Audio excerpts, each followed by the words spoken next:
Maafkan aku, Bu. Aku sungguh tidak tahu kalau mereka semua jahat. Iya nak, ibu mengerti. Darahku mendidih. 5 tahun aku banting tulang di Inggris, menahan beku dan sepi, mengirim puluhan juta rupiah setiap bulan demi satu tujuan, menjadikan ibuku ratu di masa tuanya. Tapi apa yang kutemukan hari ini sungguh biadab. Di balik tembok rumah megah yang kubangun dengan keringat darah, ibuku, wanita suci yang melahirkanku, justru ditemukan tidur beralaskan karung beras di sebelah kandang kambing yang bau. Sementara itu, kakak iparku sibuk pamer tas mewah hasil uang kirimanku. Hari ini, detik ini juga, satu kampung akan melihat siapa yang sebenarnya pantas diusir. Simak pembalasan Sultan yang bikin merinding ini sampai habis. Assalamualaikum Sobat Setia. Selamat datang kembali di channel Cerita Lala. Hari ini siapkan tisu dan hati kalian karena kita akan menyelami sebuah kisah nyata yang benar-benar menguras air mata sekaligus memancing amarah. Kisah ini bukan sekadar drama, tapi tamparan keras bagi siapa saja yang berani menyia-nyiakan orang tua demi harta duniawi. Sebelum kita bongkar habis ceritanya, tolong tekan tombol subscribe dan aktifkan lonceng notifikasinya sekarang juga. Dukungan kalian adalah bensin bagi kami untuk terus menyuarakan keadilan dan berbagi pelajaran hidup berharga. Tanpa berlama-lama, mari kita masuk ke inti ceritanya. 5 tahun bukanlah waktu yang sebentar bagi seorang perantau. Bagiku, setiap detik di Inggris adalah perjuangan hidup dan mati. Aku masih ingat betul bagaimana rasanya pertama kali menginjakkan kaki di London dengan modal nekat dan doa ibu. Selama 5 tahun, aku tidak pernah tahu apa itu artinya liburan. Saat teman-teman kerjaku sesama migran pergi berjalan-jalan ke Big Ben atau London Eye saat akhir pekan, aku justru mengambil lembur ganda di sebuah restoran cepat saji dan gudang logistik di pinggiran kota. Tanganku kasar, penuh bekas bakar dari dapur dan lecet-lecet karena mengangkat kardus-kardus berat setiap harinya. Aku menekan pengeluaranku sekecil mungkin. Aku tinggal di kamar sempit yang hanya muat satu kasur, makan hanya dengan roti tawar murah dan selai, semua demi bisa mengumpulkan uang untuk dikirim ke kampung halaman di Indonesia. Setiap kali gajian tiba, aku tidak merasa uang itu milikku. Aku segera berlari ke jasa pengiriman uang. Tak kurang dari 30 hingga 50 juta rupiah rutin aku kirimkan setiap bulan ke rekening Mas Budi, kakak kandungku. Dalam pikiranku yang polos, uang itu akan cukup untuk membangun rumah impian bagi ibu, membelikan beliau makanan bergizi, dan memastikan ada perawat atau asisten rumah tangga yang menjaga kesehatannya. Mas Budi selalu mengirimkan foto-foto melalui WhatsApp yang membuat hatiku tenang. Dia menunjukkan foto tukang bangunan yang sedang memasang marmer, foto sofa kulit mewah yang katanya baru saja dibeli untuk ibu, hingga foto taman yang asri. Dika, jangan khawatir. Ibu senang sekali di sini. Dia selalu mendoakanmu agar sehat di Inggris. Begitu pesan Mas Budi yang selalu kusimpan dan kubaca berulang kali saat aku merasa kesepian di negeri orang. Aku bekerja hingga tulangku rasanya mau patah, menahan rindu yang amat sangat pada ibu. Setiap kali menelpon, Mas Budi selalu memberi alasan kalau ibu sedang tidur, sedang di masjid, atau sedang tidak enak badan sehingga tidak bisa bicara lama-lama. Aku percaya saja. Aku tidak pernah menaruh curiga pada darah dagingku sendiri. Aku menganggap Mas Budi adalah pengganti almarhum bapak yang menjaga kehormatan keluarga. Aku tidak menyadari bahwa setiap lembar uang pound sterling yang kutukar menjadi rupiah itu justru menjadi pupuk bagi benih keserakahan yang tumbuh subur di hati kakakku dan istrinya. Aku tidak pernah menyangka bahwa istana yang sedang dibangun dengan keringat darahku itu ternyata adalah sebuah penjara bagi wanita yang paling kucintai di dunia ini. Setelah kontrak kerjaku berakhir dan tabunganku kurasa sudah lebih dari cukup untuk membangun usaha mandiri di tanah air, aku memutuskan untuk pulang secara permanen. Namun, aku ingin kepulanganku ini menjadi sebuah kejutan yang tak terlupakan bagi ibu.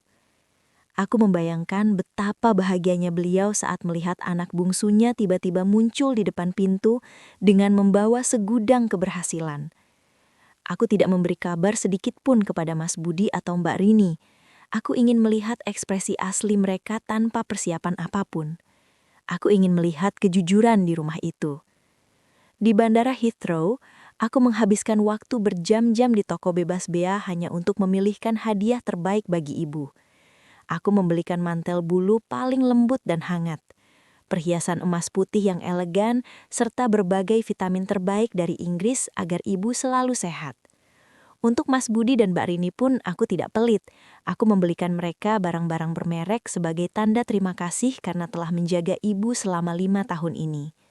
Koperku penuh sesak, dan hatiku jauh lebih sesak oleh rasa rindu yang meluap-luap. Di dalam pesawat selama belasan jam, aku tidak bisa tidur. Aku terus membayangkan pertemuan kami. Aku membayangkan ibu akan menangis haru, memelukku erat, dan mencium keningku sambil berkata betapa dia merindukanku. Sesampainya di Indonesia, aku tidak langsung pulang ke desa. Aku sempat berhenti di kota kabupaten untuk menyewa mobil travel yang bagus. Aku ingin tampil maksimal, bukan untuk sombong, tapi untuk menunjukkan pada tetangga bahwa ibu telah sukses mendidik anaknya. Sepanjang perjalanan dari bandara menuju desa, aku memandangi pemandangan hijau sawah-sawah yang mulai terlihat. Udara tropis yang hangat menyambutku, sangat berbeda dengan dinginnya London. Supir travel yang membawaku sesekali mengajak mengobrol, memuji keberhasilanku bekerja di luar negeri. Namun di tengah kegembiraan itu, entah mengapa dadaku tiba-tiba terasa sesak.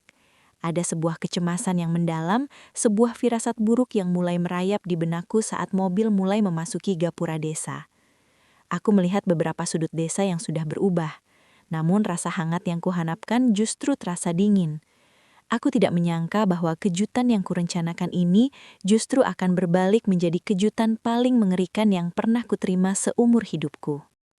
Mobil travel perlahan melambat saat memasuki gang menuju rumah ibu. Jantungku berdebar kencang, dan di sanalah, di ujung jalan, berdiri sebuah bangunan yang sangat megah. Jauh lebih megah dari foto-foto yang dikirimkan Mas Budi. Rumah itu bertingkat 2 dengan desain minimalis modern yang sangat kontras dengan rumah-rumah tetangga di sekitarnya. Pagar besinya tinggi menjulang, berwarna hitam dengan aksen emas, menunjukkan kelas sosial pemiliknya. Wah, ini rumahnya Mas. Mewah sekali. Puji sopir travel dengan nada kagum. Aku hanya tersenyum bangga. Dadaku membusung. Aku merasa misiku berhasil. Ibu kini tinggal di tempat yang layak. Namun, saat aku turun dari mobil, ada sesuatu yang terasa ganjil. Lingkungan rumah itu terasa kaku dan mati. Tidak ada lagi pot-pot bunga melati atau mawar yang dulu sangat disukai ibu. Halaman yang dulu tanah tempat aku bermain, kini seluruhnya tertutup keramik mewah yang licin. Di garasi, terparkir sebuah mobil SUV Pajero Sport terbaru yang mengkilap, seolah baru saja dipoles. Hatiku mulai bertanya-tanya, Mas Budi kerja apa sampai bisa beli mobil semahal itu? Setauku gajinya sebagai staf honorer di kantor kecamatan tidak akan mungkin cukup untuk cicilan mobil itu. Apalagi jika uang kirimanku seluruhnya dipakai untuk membangun rumah dan biaya hidup ibu. Aku melihat beberapa tetangga lama yang sedang berkumpul di depan warung tak jauh dari rumah. Biasanya mereka akan langsung berteriak menyapaku dengan ramah. Namun kali ini berbeda. Saat mata kami bertemu, mereka justru saling berbisik. Bu Tejo yang dulu sering memberiku makanan saat kecil, menatapku dengan tatapan yang sulit diartikan. Antara kasihan, ragu, dan takut. Dia tidak tersenyum. Dia hanya menatapku sebentar, lalu segera membuang muka dan masuk ke dalam rumahnya. Keheningan ini terasa sangat mencekam. Seolah-olah seluruh kampung ini sedang menyimpan sebuah rahasia besar yang tidak boleh aku ketahui. Angin sepoi-sepoi desa yang biasanya menenangkan, kini terasa dingin dan tajam. Aku melangkah menuju gerbang dengan perasaan yang mulai tidak karuan. Rumah ini memang megah. Rumah ini memang dibangun dengan uangku. Tapi auranya terasa seperti sebuah benteng yang menyembunyikan kebusukan di dalamnya. Aku menekan bel di gerbang dengan tangan yang sedikit gemetar, menanti siapa yang akan muncul di balik pintu kayu jati raksasa itu. Bel rumah berbunyi nyaring memecah keheningan siang itu. Tak lama kemudian, pintu besar itu terbuka sedikit. Muncul wajah Mbak Rini, istri Mas Budi. Penampilannya benar-benar berubah total dari 5 tahun lalu. Dia memakai daster berbahan sutra mahal.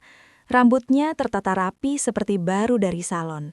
Dan yang paling mencolok adalah perhiasan emas yang berlebihan di leher dan lengannya.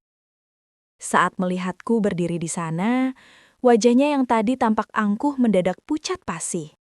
Matanya melotot, dan dia hampir saja menjatuhkan ponsel mahal yang sedang digenggamnya. Tidak ada teriakan gembira, tidak ada pelukan hangat. "Dika, kamu kok sudah pulang?" Suaranya bergetar. Nada bicaranya menunjukkan ketidaksukaan yang coba disembunyikan. Dia tidak segera membuka gerbang lebar-lebar. Dia justru berdiri menghalangi jalan, seolah-olah aku adalah tamu tak diundang yang membahayakan keselamatannya. "Iya, Mbak, kontrakku sudah habis. Aku mau kasih kejutan buat ibu." "Mana ibu, Mbak? Aku kangen banget."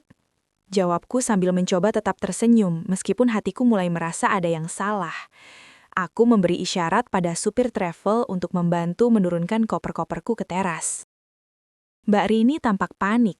Dia celingukan ke arah dalam rumah, lalu menatapku lagi dengan senyum yang dipaksakan. "Aduh Dika, kenapa nggak bilang-bilang sih? Rumah lagi berantakan banget di dalam. Mas Budi juga lagi kerja. Ibu lagi nggak ada di rumah, Dik." Ucapnya dengan nada bicara yang sangat cepat, seperti orang yang sedang mengarang cerita secara spontan.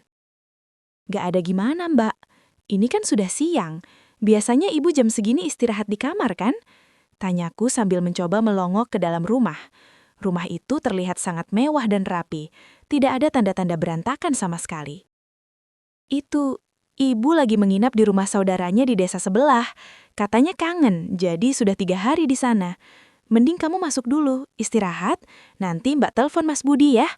Mbak Rini terus menghalangiku dengan bahasa tubuh yang sangat defensif. Dia seolah tidak ingin aku masuk lebih jauh ke dalam area rumah. Kecurigaanku memuncak saat aku melihat ke arah sudut teras. Di sana, di dekat tumpukan kardus bekas, aku melihat sebuah benda yang sangat kukenal. Sepasang sandal karet murah milik ibu yang warnanya sudah pudar. Sandal itu tampak sangat kotor, berlumuran lumpur kering. Jika ibu pergi menginap ke rumah saudara, tidak mungkin dia tidak membawa sandal kesayangannya itu. Kenapa sandal itu dibuang di sudut luar rumah mewah ini seperti sampah? Pikiranku mulai liar, membayangkan hal-hal buruk yang mungkin terjadi di dalam rumah megah ini. Mbak Rini akhirnya membiarkanku masuk ke ruang tamu. Tapi dia terus bersikap gelisah. Dia bolak-balik ke dapur dengan alasan membuatkan minum. Padahal aku bisa mendengar, dia sedang berbisik-bisik di telepon dengan suara yang sangat panik. Aku duduk di sofa kulit yang harganya pasti puluhan juta rupiah itu, tapi rasanya sangat tidak nyaman. Mataku terus mengamati sekeliling. Ruang tamu ini dipenuhi dengan barang-barang mahal, TV layar lebar 75 inci, speaker mahal, dan pajangan kristal. Tapi anehnya, tidak ada satupun foto ibu yang dipajang di sana. Yang ada hanya foto-foto Mas Budi, Mbak Rini, dan anak-anak mereka yang sedang berlibur di hotel mewah. "Mbak, jujur sama aku. Ibu di mana?" Tanyaku dengan nada suara yang mulai meninggi saat Mbak Rini kembali membawa segelas air putih. "Aku tidak butuh minum, aku butuh jawaban." "Loh, kan tadi Mbak sudah bilang, ibu di rumah Bude Sumi di desa sebelah, Dik. Kamu kok nggak percaya sama kakak sendiri sih?" Mbak Rini mencoba berakting tersinggung, tapi matanya tidak berani menatapku langsung. Dia terus memainkan kuku-kukunya yang dicat cantik. "Bude Sumi itu sudah pindah ke Surabaya ikut anaknya sejak tahun lalu, Mbak. Aku baru saja ingat." Bentakku sambil berdiri. "Jangan bohongi aku. Aku ini adiknya Mas Budi. Aku yang kirim uang buat rumah ini. Di mana Ibu? Wajah Mbak Rini semakin pucat. Dia tampak gagap. Itu maksud Mbak bukan Bude Sumi, tapi... Aduh, pokoknya Ibu lagi pergi. Mas Budi yang lebih tahu. Jangan tanya-tanya aku terus. Aku pusing. Kemudian dia berlari masuk ke kamarnya dan mengunci pintu dari dalam, meninggalkanku sendirian di ruang tamu yang dingin ini. Aku tidak bisa diam saja. Aku mulai berjalan mengitari ruangan mewah itu. Aku membuka satu persatu pintu kamar. Kamar Mas Budi sangat luas dengan tempat tidur king size. Kamar anak-anaknya penuh dengan mainan mahal, tapi tidak ada kamar untuk Ibu. Di mana kamar yang katanya disiapkan khusus untuk Ibu? Aku menuju ke bagian belakang rumah dekat dapur yang bersih dan modern. Di sana aku mencium aroma yang tidak asing, tapi sangat tidak pantas ada di rumah semewah ini. Aroma kotoran hewan dan sesuatu yang lembab. Aku melihat pintu belakang yang menuju ke arah kebun lama Bapak. Pintu itu digembok dari dalam. Kenapa area belakang rumah harus digembok seerat itu? Rasa penasaran dan ketakutanku berbaur menjadi satu, mendorongku untuk mencari jalan lain menuju area belakang yang misterius itu. Aku keluar dari rumah mewah itu dengan nafas tersenggal karena amarah yang mulai membara. Aku tidak akan membiarkan Mbak Rini membodohiku. Aku berjalan ke samping rumah, mencoba mencari celah untuk melihat ke area belakang. Saat itulah, aku melihat Pak Ujang, seorang kakek tua yang merupakan tetangga paling setia keluarga kami sejak aku kecil. Beliau sedang duduk di bawah pohon mangga di depan rumahnya, menatapku dengan mata yang berkaca-kaca. Aku segera menghampirinya. Pak Ujang, tolong katakan padaku, di mana Ibu? Rini bilang Ibu pergi, tapi aku tidak percaya, ujarku dengan suara gemetar. Pak Ujang memegang lenganku.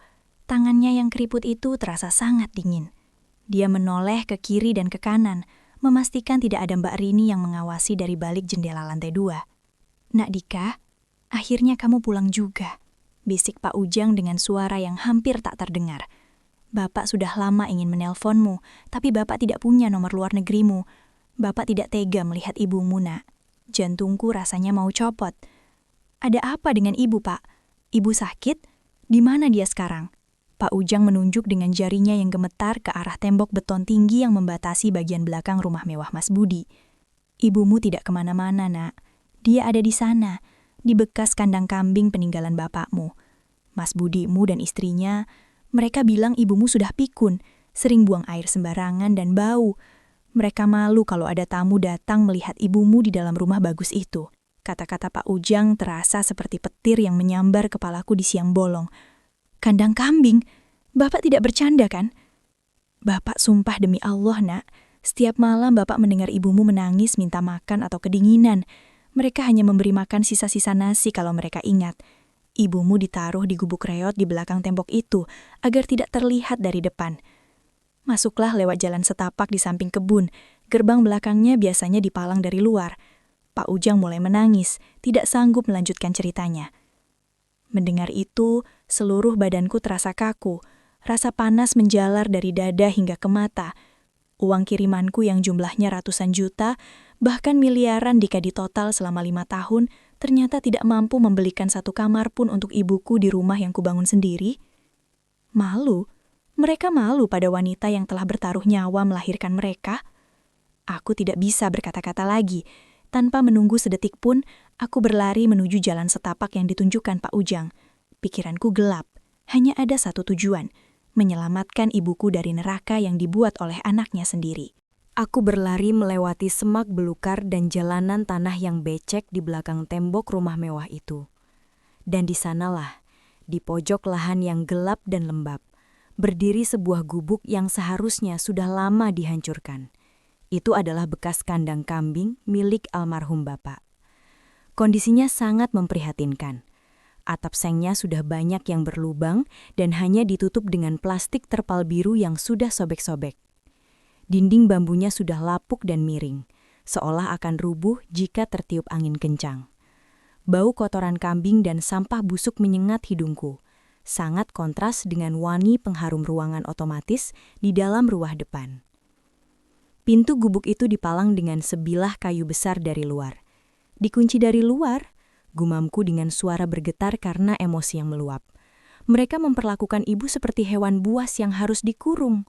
Dengan sekali sentakan penuh amarah, aku mematahkan palang kayu itu dan menendang pintu hingga terbuka lebar. Cahaya matahari masuk ke dalam ruangan yang sempit, pengap dan gelap itu.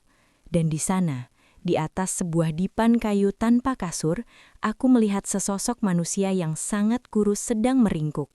Dia hanya beralaskan karung-karung beras bekas dan selembar kain batik yang sudah robek-robek. Tubuhnya tinggal tulang dibalut kulit. Wajahnya pucat pasi, dan rambutnya yang putih tampak jimbal tidak terawat.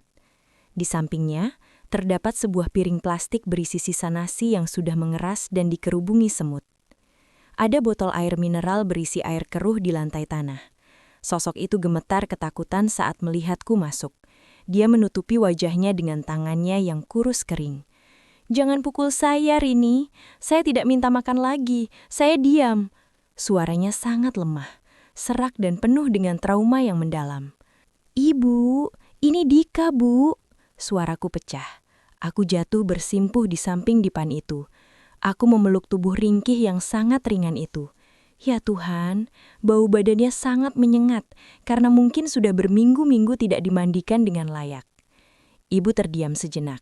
Dia perlahan menurunkan tangannya dan menatapku dengan mata yang mulai rabun karena katarak. "Dika, anakku yang di Inggris?"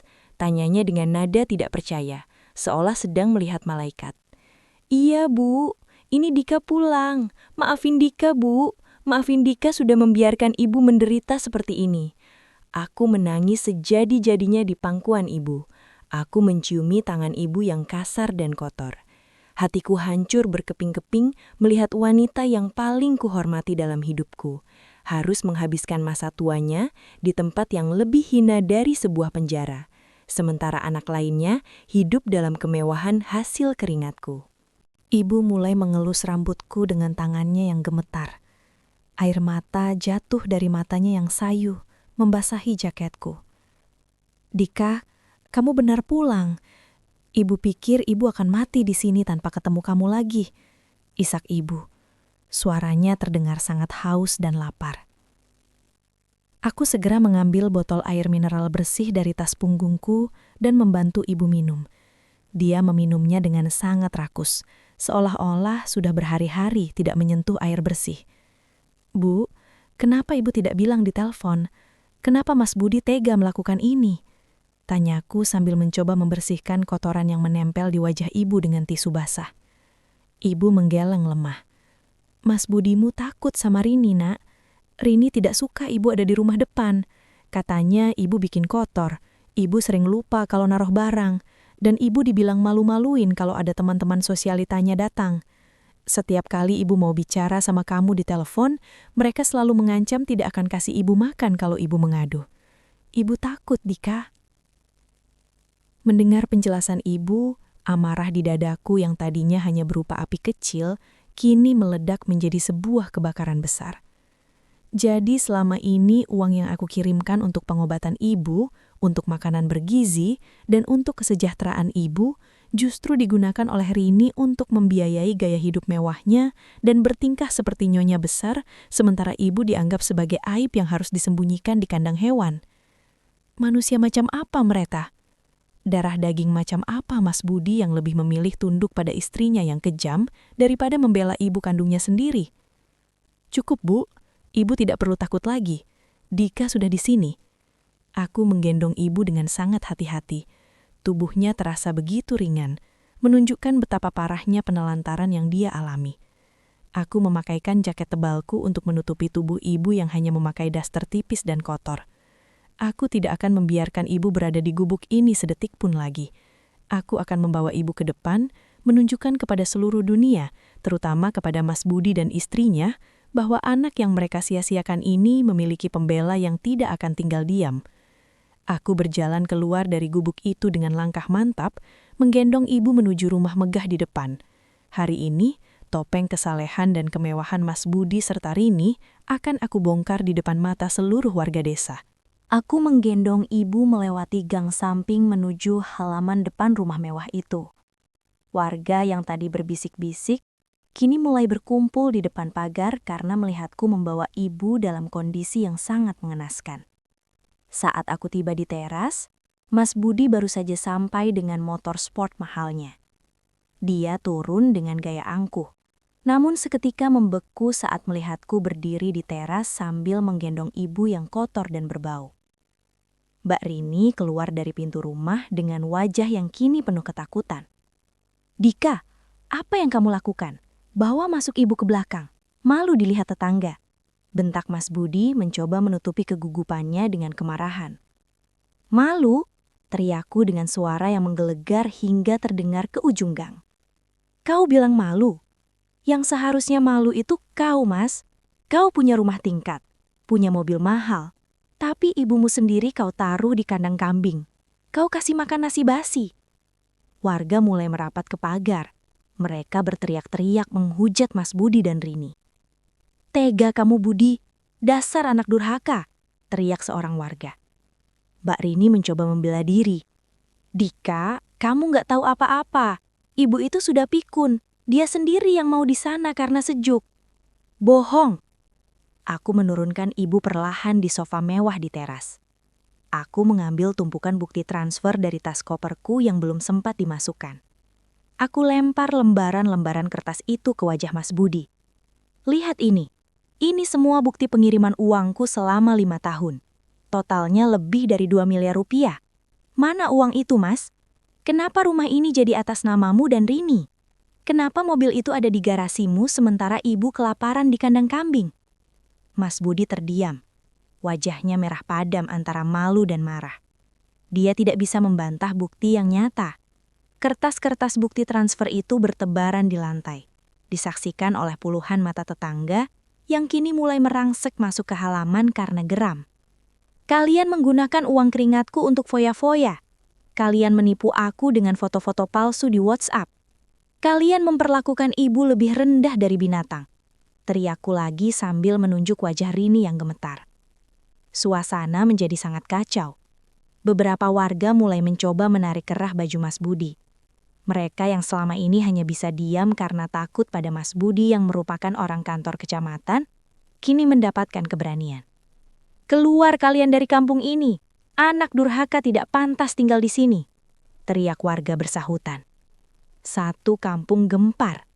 Rahasia yang selama ini disembunyikan rapat-rapat di balik tembok tinggi itu kini meledak, menghancurkan reputasi Mas Budi dan Rini dalam sekejap. Aku berdiri tegak di samping ibu, memegang tangannya erat, memastikan tidak ada seorang pun yang bisa menyentuh atau menyakiti ibu lagi. Melihat amarah warga yang semakin tidak terkendali, Mas Budi dan Mbak Rini hanya bisa tertunduk lesu. Tidak ada lagi keangkuhan di wajah mereka. Mbak Rini mulai menangis histeris, tapi bukan karena menyesal, melainkan karena takut melihat warga yang mulai beringas. "Dika, tolong, suruh warga pergi. Kita selesaikan secara kekeluargaan," rengek Mas Budi dengan suara parau. "Kekeluargaan?" Aku tertawa sinis. "Di mana rasa kekeluargaanmu saat membiarkan ibu kedinginan di gubuk itu? Mulai detik ini, tidak ada lagi hubungan saudara di antara kita. Rumah ini akan aku ambil alih. Sertifikatnya akan aku proses kembali atas nama ibu." "Tapi Dika, kami mau tinggal di mana?" Rini meratap, memegangi kaki jaketku. "Kami tidak punya uang lagi. Semua sudah terpakai untuk renovasi dan cicilan mobil." "Itu bukan urusanku. Pergi dari sini sekarang juga. Bawa baju-baju kalian dan pergi dengan tangan kosong. Perhiasan emas yang kau pakai itu, Rini, lepaskan semua. Itu dibeli pakai uang kirimanku untuk ibu," perintahku dengan nada dingin yang tak terbantahkan. Mbak Rini terpaksa melepaskan kalung, gelang, dan cincin emasnya dengan tangan gemetar, lalu meletakkannya di meja teras. Warga terus menyoraki mereka saat mereka masuk ke dalam rumah untuk mengambil beberapa potong pakaian. Tak lama kemudian, mereka keluar dengan membawa 2 tas ransel kecil, berjalan kaki menunduk melewati kerumunan warga yang terus mencemooh dan meludahi jalan yang mereka lalui. Mobil Pajero Sport dan motor sport itu aku sita kuncinya. Mereka benar-benar pergi tanpa membawa sepeser pun kekayaan hasil penipuan itu. Karma datang begitu cepat. Pagi hari mereka masih merasa menjadi penguasa rumah mewah. Sore hari mereka terusir seperti pengemis. Aku membawa ibu masuk ke dalam rumah. Aku memandikannya dengan air hangat, memakaikan baju bersih, dan menyuapinya makanan yang paling enak yang bisa kubeli saat itu. Ibu menangis bahagia sambil menatap langit-langit rumah yang megah. "Akhirnya, ibu bisa tidur di sini, Nak," bisiknya sebelum akhirnya tertidur pulas di kasur empuk yang seharusnya sudah menjadi miliknya sejak lama. Aku duduk di sampingnya, menjaga tidurnya sambil berjanji dalam hati bahwa sisa hidupku akan kuhabiskan untuk menebus penderitaan yang telah beliau alami. Harta bisa dicari, tapi kesempatan untuk berbakti pada orang tua adalah hal yang tidak bisa dibeli dengan miliaran pound sterling sekalipun. Sobat setia, itulah akhir dari kisah yang sangat menyayat hati ini. Saat ini ibu sudah tinggal bersamaku di rumah tersebut dengan penuh kedamaian. Kondisi fisiknya mulai membaik, meskipun trauma yang dialaminya butuh waktu lama untuk sembuh. Sementara itu, Mas Budi dan istrinya kabarnya kini tinggal di sebuah kontrakan sempit di pinggiran kota dan harus bekerja serabutan untuk makan sehari-hari. Benar kata pepatah, apa yang kita tanam, itulah yang akan kita tuai. Pesan moral dari cerita ini sangat jelas. Jangan pernah sekali-kali merendahkan atau menelantarkan orang tua, seberapapun jayanya kalian saat ini. Uang dan jabatan bisa hilang dalam sekejap, tapi doa atau kutukan orang tua akan terus mengikuti langkah kita hingga ke liang lahat. Jadikanlah orang tuamu sebagai raja dan ratu, maka Tuhan akan menjadikan rezekimu seperti rezeki raja. Jangan sampai penyesalan datang saat segalanya sudah terlambat. Terima kasih banyak sudah menyimak cerita ini sampai akhir. Jika kalian merasa cerita ini bisa menjadi pelajaran bagi orang lain, silahkan like dan share video ini sebanyak-banyaknya. Tulis di kolom komentar apa yang akan kalian lakukan jika berada di posisi Dika. Dan jangan lupa subscribe agar tidak ketinggalan kisah-kisah penuh inspirasi lainnya di channel ini. Saya, Nama Channel, sampai jumpa di video berikutnya. Wassalam.